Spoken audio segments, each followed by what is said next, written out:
light reflection and refraction. Hello students, कैसे हैं आप सब? आई होप आप लोग बहुत अच्छे होंगे ना। आप लोग रेगुलर वीडियोस को भी देख रहे होंगे। नहीं देख रहे हो तो प्लीज देखो बेटा, वरना क्या कहाँ कैसे कैसे हो गया कुछ समझ नहीं आएगा। फिजिक्स है, केमिस्ट्री कराती, फिजिक्स है, फिजिक्स बाबा है ये। बाबा किसका बाबा? बहुत तकड़ा वाला बाबा है। कुछ नहीं समझ आता है इस बाबा के बारे में। ला हम तो रहे लाइट रिफ्लैक्शन और रिफ्रैक्शन, लेकिन अगर पढ़ोगे तो समझ आएगा और नहीं पढ़ोगे तो समझ नहीं आएगा। तो हम पढ़ रहे थे आज, हमने थ्योरीज कर ली थी। कौन सी वाली? लाइट की थ्योरीज पढ़ ली थी और थोड़ा बहुत उसके लाइट रिफ्लेक्शन ऑफ लाइट का हमें डेफिनेशन देखनी थी। हमने आज पढ़ा था रिफ्लेक्शन ऑफ लाइट कैसे कैसे होती है प्लेन मिरर पर। किस पर बेटा? प्लेन मिरर के ऊपर कैसे रिफ्लेक्शन किया जाता है, कैसे रिफ्लेक्शन होता है।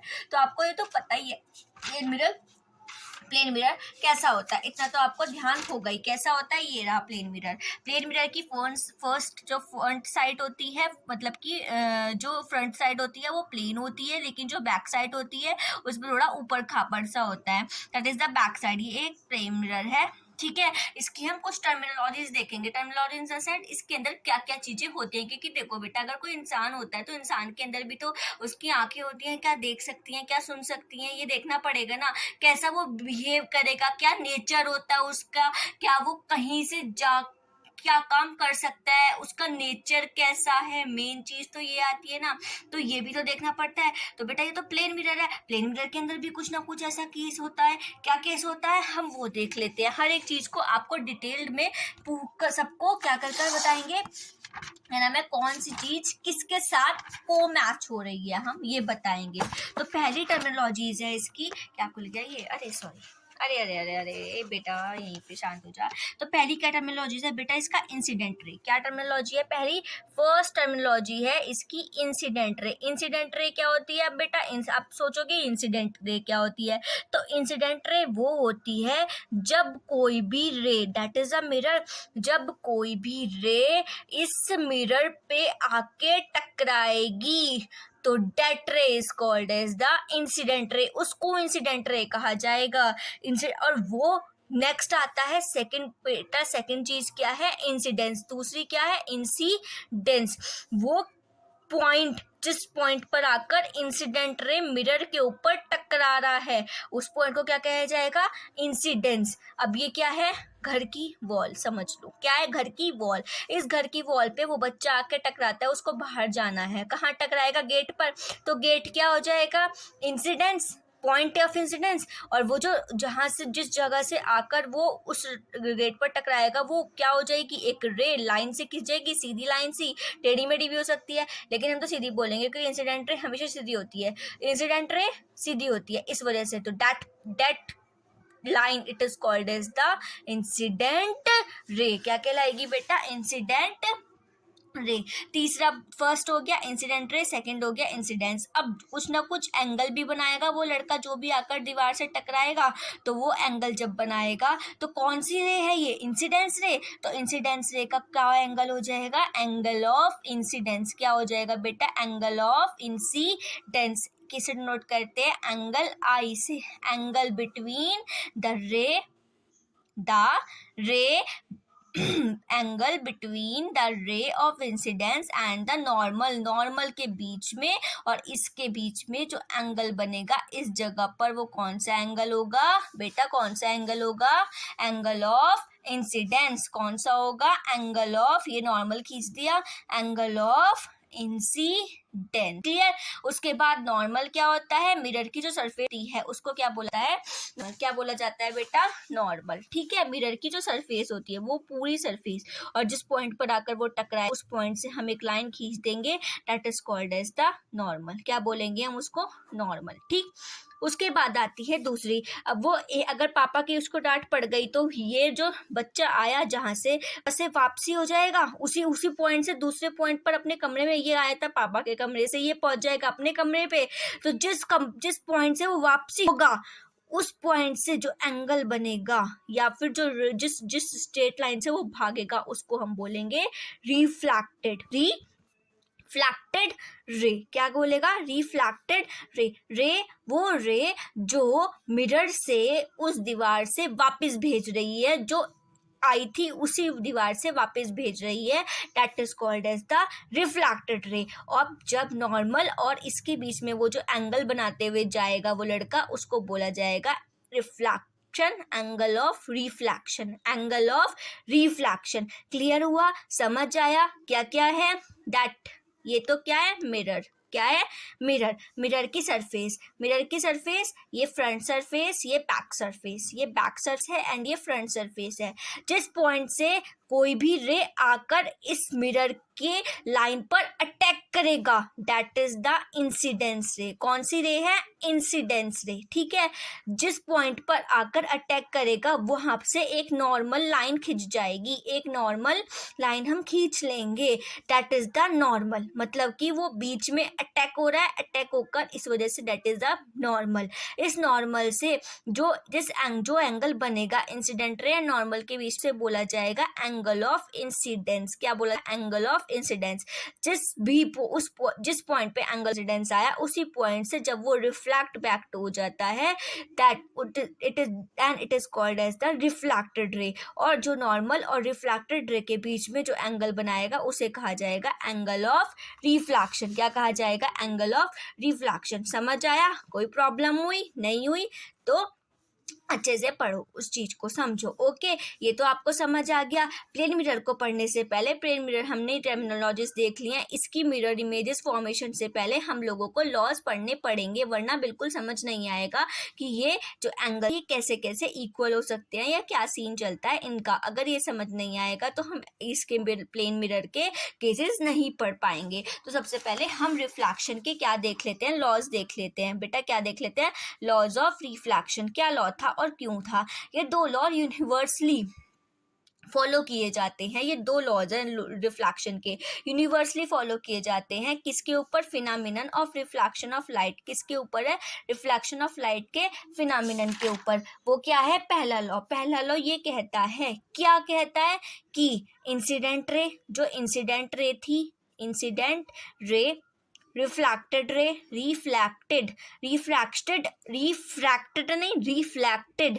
रिफ्लेक्ट मतलब बाउंस बैक होना और रिफ्रैक्ट होना, रिफ्रैक्ट मतलब कि कुछ कहीं से रिफ्रैक्ट, कहीं दब गया वो चीज, ये तो रिफ्लेक्टेड है। तो रिफ्लेक्टेड रे एंड नॉर्मल, ये तीनों के तीनों एक ही प्लेन पर लाई करेंगे, जैसे कि लाइक दैट। एक normal, reflected, incident, normal, reflected, तीनों एक ही प्लेन पर लाई कर रहे हैं और एक ही पॉइंट पे करें या ना करें लेकिन एक ही प्लेन पर करेंगे। फर्स्ट लॉ यही था। क्या था law of reflection? Incident ray, reflected रे, नॉर्मल एक ही पॉइंट पर अटैक करेंगे और दूसरे किसी पॉइंट पे नहीं करेंगे। दूसरा लॉ क्या था? Second law. क्या था बेटा सेकेंड लॉ? ये बोला गया था कि एंगल ऑफ इंसिडेंस, जो ये एंगल ऑफ इंसिडेंस है वो हमेशा एंगल ऑफ रिफ्लेक्शन के इक्वल होता है।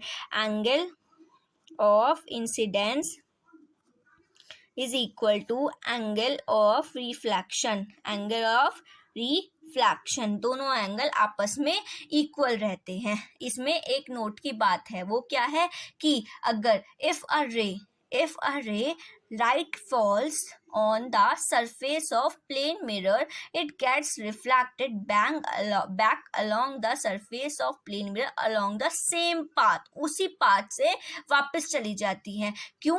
बिकॉज इस केस में एंगल आई, एंगल आर जो होते हैं इज जीरो। क्या होते हैं? जीरो। क्या होते हैं बेटा? जीरो होते हैं, दैट्स वाई। ठीक है, क्लियर हुआ। इससे रिलेटेड कुछ इंपॉर्टेंट टॉपिक्स हैं, वो क्या है? किससे रिलेटेड? लॉज ऑफ रिफ्लेक्शन से रिलेटेड। क्या है? एक होती है बेटा रिफ्लेक्शन से रिलेटेड एक बहुत इंपॉर्टेंट टॉपिक है कि रे कैसी आएगी। अगर रे कोई खुरदुरी ये तो था बिल्कुल नॉर्मल, ठीक है, बिल्कुल नॉर्मल सीन है, लेकिन अगर कोई खुरदुरी सरफेस हुई तो उस पे जो रिफ्लेक्शन होगा वो कैसा होगा? फॉर एग्जाम्पल, अगर एक रे आई, ये प्लेन सरफेस है, दूसरी रे आई, तीसरी रे आई, बीम आई लाइट की, रिफ्लेक्ट हो गई अपने नॉर्मल से, इसका नॉर्मल ये, इसका नॉर्मल ये, रिफ्लेक्ट हो गई। लेकिन अगर इस टाइप का कुछ सरफेस होगा, कुछ ऐसा खुरदुरा सरफेस होगा तो कैसा केस होगा? तो बेटा अगर जो भी रे आएगी, बीम लाइट ऑफ बीम आएगी, वो अपने नॉर्मल से कोई इधर को, कोई इधर को, कोई इधर को निकल लेगी। कोई इधर को आई, कोई ऐसे पहुंच गई। तो इसे हम बोलते हैं, अगर ये जो हमारे पास रिफ्लेक्शन हो रहा है, अगर ये बिल्कुल रेगुलर इंटरवल ऑफ टाइम में रिफ्लेक्शन होगा कि जैसी आई अपने नॉर्मल से वैसे ही रिफ्लेक्ट हो गई, एंगल आई एंगल आर के इक्वल होगा, तो वहाँ पे होता है बेटा रेगुलर रिफ्लेक्शन। कौन सा होता है? Regular reflection. और अगर कोई रे ऐसे आती है कि अपने इंटरवल ऑफ टाइम में नहीं जाती, कहीं और डिफ्यूज हो जाती है, कभी कोई कहीं कोई कहीं, तो उसे बोला जाता है बेटा डिफ्यूज रिफ्लेक्शन। क्या बोला जाता है? Diffuse reflection. अगर ये रे पैरेलल होती हैं आपस में तो डेट इज रेगुलर, और पैरेलल नहीं होती तो इम्प्रॉपर रिफ्लेक्शन। कहाँ कहाँ पैरेलल हो सकती हैं और कहाँ कहाँ इम्प्रॉपर, मतलब कि डिफ्यूज रिफ्लेक्शन हो सकता है। तो जो रेगुलर है वो आप देख सकते हो, जो मिरर प्रोड्यूस करता है, या फिर पॉन्ड से आती है कोई भी रिफ्लेक्शन होकर, या पॉलिश वुडन टेबल जो होती है उससे भी रिफ्लेक्शन हो जाता है कई बार, तो वो वाला रिफ्लेक्शन कैसा होगा बेटा? रेगुलर। और इरेगुलर कहाँ से होगा? जैसे पेपर से रिफ्लेक्शन करना चाहो तो थोड़ा सा खुरदुरा सा होता है, प्लेन तो कोई पेपर नहीं होता, कार्डबोर्ड से करना हो, किसी अनपॉलिश्ड मेटल से करना हो, सिनेमा स्क्रीन से करना हो, तो अगर इन चीज़ों से आपको रिफ्लेक्शन करना है तो ये कभी भी पॉसिबल नहीं हो पाएगा। ठीक, क्लियर हुआ? समझ आया? जो डिफ्यूज रिफ्लेक्शन होता है वो हमेशा लॉ ऑफ रिफ्लेक्शन को फॉलो नहीं करता, क्योंकि डिफ्यूज रिफ्लेक्शन के पास रफनेस होती है, इस वजह से। ठीक, ये दो चीज़ें क्लियर हुई। और तीसरा चीज़ होता है ऑब्जेक्ट, जो मैंने आपको बताए थे कौन कौन से, non luminous and luminous, which gives out light, जो हमें लाइट देते हैं, वो लॉज ऑफ रिफ्लेक्शन को फॉलो कर पाएगा और कोई नहीं कर पाएगा। तीसरी होती है इमेज। क्या होती है बेटा? इमेज। इमेज कैसी कैसी होनी चाहिए हम ये देख लेते हैं। इमेज कैसी कैसी बननी चाहिए, कैसी बनेगी हम ये देखेंगे। एक तो इमेज बनती है, इमेज टू टाइप्स की बनती है रिफ्लेक्शन के द्वारा। किसके द्वारा? रिफ्लेक्शन के द्वारा। कौन कौन सी बनती है? एक तो बनती है बेटा इमेज रियल। कौन सी बनती है? रियल। और एक बनती है वर्चुअल। वर्चुअल मतलब धुंधली, और रियल मतलब कि बिल्कुल हमें दिख रही हो, हम ऑन स्क्रीन उस चीज को देख पा रहे हैं, तो दैट इज रियल, नाम से ही पता चल रहा है। और वर्चुअल कौन सी होगी बेटा? जो हम नहीं, मतलब कि जो हमें बिल्कुल नहीं मिल पाएगी, अल्यूजन होगा, उसमें कुछ डिफरेंस होगा, वो वाली इमेज कैसी होती है? वर्चुअल इमेजेस होती हैं। क्लियर हुआ? पहला क्या बताया था कि incident ray, reflected ray, plane mirror से रिलेटेड कुछ टेक्नोलॉजीज टर्मिनोलॉजीज बताई। उसके बाद क्या बताया? टर्मिनोलॉजीज बताने के बाद हम देख लेते हैं नोट्स में थोड़ा सा। प्लेन मिरर बताया, प्लेन मिरर बताने के बाद आपको इंसिडेंट रे बताई, इंसिडेंस क्या होता है, एंगल ऑफ इंसिडेंस क्या होता है, नॉर्मल क्या होता है, रिफ्लेक्टेड रे क्या होता है, एंगल ऑफ रिफ्लेक्शन क्या होता है। एक बार दोबारा देख लेते हैं। ये क्या नाम है? मिरर है। इस मिरर से क्या हो रहा है? हमारे पास ये जो एक रे आई, ये कौन सी जो रे आएगी उसे क्या कहेंगे? Incident ray. जो रे जाएगी उसे क्या कहेंगे? Reflected ray. जिस पॉइंट पर आकर मिलेगी वो पॉइंट क्या कहलाएगा? नॉर्मल। नॉर्मल कहलाएगा। नॉर्मल से इंसिडेंट रे के बीच में एंगल कौन सा होगा? Angle of incidence. नॉर्मल से रिफ्लेक्टेड रे के बीच में एंगल कौन सा होगा? Angle of refraction. अब ये जो हमारे पास हम प्लेन मिरर पढ़ना चाह रहे हैं, इस प्लेन मिरर को पढ़ने से पहले हमें लॉज पढ़ने पड़ेंगे। किसके लॉज? रिफ्लेक्शन ऑफ लाइट के। वो क्या क्या लॉज हैं हम उनको देख लेते हैं। पहला लॉ था हमारे पास कि इंसिडेंट रे, रिफ्लेक्टेड रे एंड नॉर्मल रे तीनों की तीनों एक ही प्लेन पर लाई करेगी, कोई भी अनदर प्लेन पर लाई नहीं करेगा। दूसरा, angle of incidence angle of reflection के इक्वल होता है। हम जैसे कि इमेज पे देख भी पा रहे हैं, इसमें हम स्ट्रक्चर में देख भी पा रहे हैं कि ये तीनों की तीनों एक ही प्लेन पर अटैक कर रही हैं। और तीसरी चीज ये है कि ये angle of incidence angle of refraction के इक्वल है in the law of, first जो लॉज है रिफ्लेक्शन के उसमें। ठीक है, फिर उसके बाद में नोट लिखवाया था, नोट आपको बता दिया है। नेक्स्ट है आपके पास कुछ इंपॉर्टेंट चीज़ें जो रिफ्लेक्शन से रिलेटेड ज़रूरी हैं, उसको पढ़ने से पहले, हर एक चीज़ को पढ़ने से पहले कुछ ना कुछ टॉपिक्स होते हैं, वो पढ़ने बहुत ज़्यादा ज़रूरी होते हैं। तो पहला है इसमें रेगुलर। रेगुलर कौन सी होती हैं? पहला, parallel beam incident light is reflected from a smooth surface. जब किसी स्मूथ सरफेस से कोई भी पैरेलल बीम्स आती हैं और वो उसी पैरेलल कंडीशन में ही वापस लौट जाती, रिफ्लेक्ट हो जाती हैं, that is called as the regular diffusion. और इरेगुलर या फिर डिफ्यूज रिफ्लेक्शन कौन सा होता है? जिसमें एक स्मूथ सरफेस ना होकर के एक रफ सरफेस हो, लेकिन लाइट तो पैरेलल आए, लेकिन वो इंसिडेंट रे तो पैरेलल हो, लेकिन वो रिफ्लेक्टेड रे पैरेलल ना हो, that is called as the diffuse reflection. इस पर जो डिफ्यूज रिफ्लेक्शन होता है वो बहुत मतलब इसको हम इरेगुलर डिफ्रैक्शन भी कह सकते हैं। ठीक, next paper, cardboard, unpolish metals, cinema screen, ये क्या है, सारे के सारे डिफ्यूजन स्क्रीन के डिफ्यूजन रिफ्लेक्शन के एग्जाम्पल्स हैं। इसमें एक नोट है, वो क्या है, क्योंकि laws of reflection diffuse reflection को शो नहीं करता। तीसरा, ऑब्जेक्ट, जो ऑब्जेक्ट लाइट को देगा वही रिफ्लेक्शन करेगा और कोई नहीं करेगा। इमेज टू टाइप्स की होती है, एक रियल एक वर्चुअल। जहाँ जो रियल इमेज होती है वो जैसे फॉर एग्जांपल जो हमारी बनती है, लाइक एस हम शीशे में देखते हैं, that image that is called real, और जो ब्लर हो जाए वो वर्चुअल इमेज।